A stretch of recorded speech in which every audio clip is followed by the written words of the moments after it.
Guys, happy spring, ne? You see how you can't see me? You are half seeing me. That's the flames I'm seeing this semester. Guys, as the months progress, is the pressure decreasing or increasing? Because, hi, Bo, look, I can't even undo my hair. Guys, are we going to graduate? Yay! Ah, no. It's giving. Hi, Bo. Hi guys, welcome back to my YouTube channel. My name is Sagwadi Wagarabutla and I'm back with civil procedure assignment. I think it's assignment 1 for second semester 2025, right? So, I don't know guys, but I gotta get the job done. The lights just keep going on and off. As long as you can hear me, right? That's what matters. Okay, so we are doing civil procedure. We are going to do question 1 to 3. Not bad. Okay, I believe that as a third year student, you've already read the instructions, right? Question 1 reads, P has a claim against Y in the amount of 700,000 based on a breach of contract which occurred in Bloemfontein. P is an equaler of Bloemfontein and Y is an equaler of Johannesburg. With these facts in mind, answer the following questions and give full reasons for your answer. They're not playing, eh? Explain why it is inappropriate for P to use an ordinary application to institute proceedings against Y. Was the way I did not like procedure, and now people are coming to say, yay, we want procedure, let's do procedure. And I'm here for it. You know me guys, I'm here for it. Let's do procedure. We'll get procedure right. Where did I write? But I write so many documents. Hey, CIV.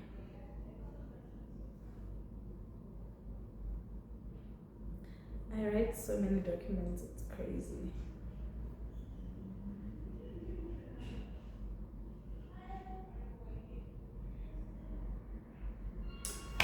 Gosh, I think it's in this fold, so let me just put it on my cloud.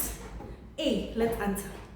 It would be inappropriate for P to use an ordinary application to institute proceedings against Y because a breach of contract usually involves a material dispute of fact.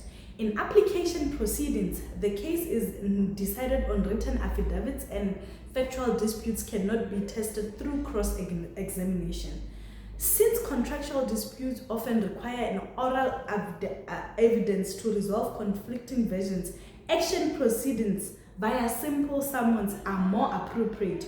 Using application proceedings in such matters is discouraged and may lead to an adverse court order from the court due to procedural misuse.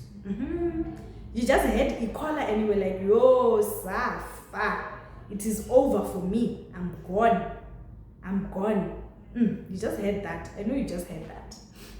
Okay. B. Explain why P can institute proceedings against Y in the Bloemfontein High Court. Let's see.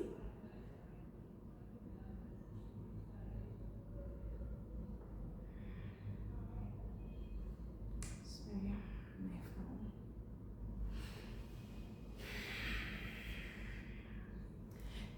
P can institute proceedings in the Bloemfontein High Court because the cause of action, which is the breach of contract, occurred in Bloemfontein. According to the principle of jurisdiction ration contractors, the court in the area which the contract was concluded or performed has jurisdiction. Since the breach occurred in Bloemfontein, this court is competent to hear the matter. Additionally, P is an equaler means resident of Bloemfontein, which strengthens the jurisdictional link. You thought it's difficult, ne? You thought, yo, nyafa, siyafalana, we're not gonna make it, so graduate. No. It's not bad. It's really not bad, guys. It's not that bad.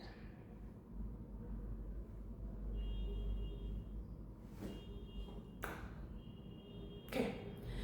C, would your answer to be above differ if Y was a foreign peregrinus of the Republic?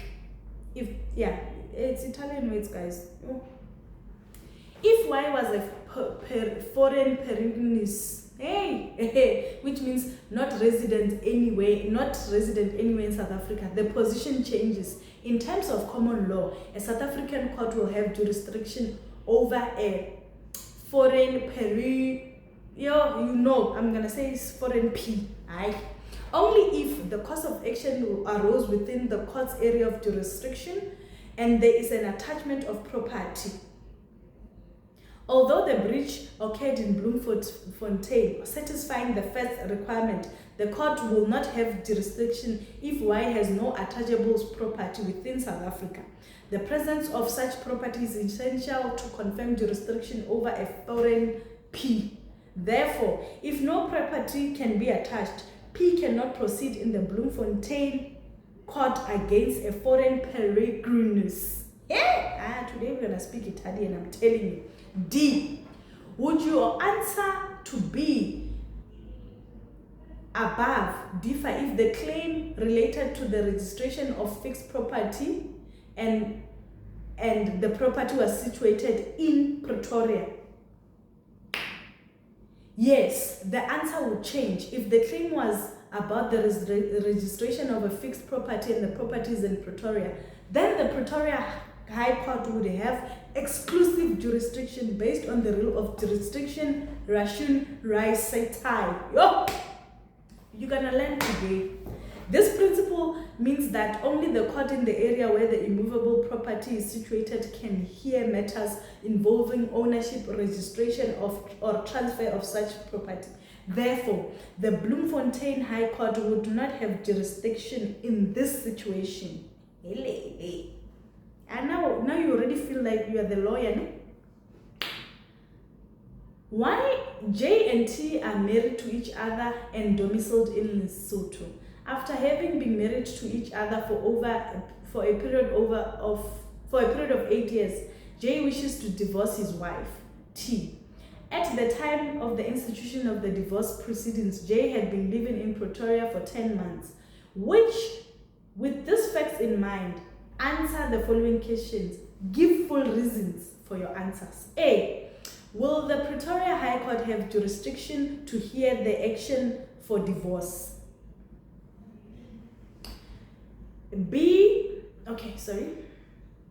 No, the Pretoria High Court will not have jurisdiction to hear the divorce action. In terms of section 2, subsection 1A of the Divorce Act 70 of 1979. Read with section 1, subsection 1 of the Domicile Act 3 of 1992. A South African High Court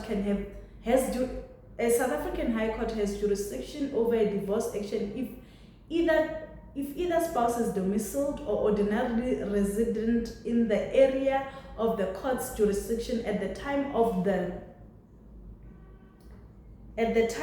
the action is instituted. J and T are domiciled in Lesotho, so jurisdiction cannot be based on domicile.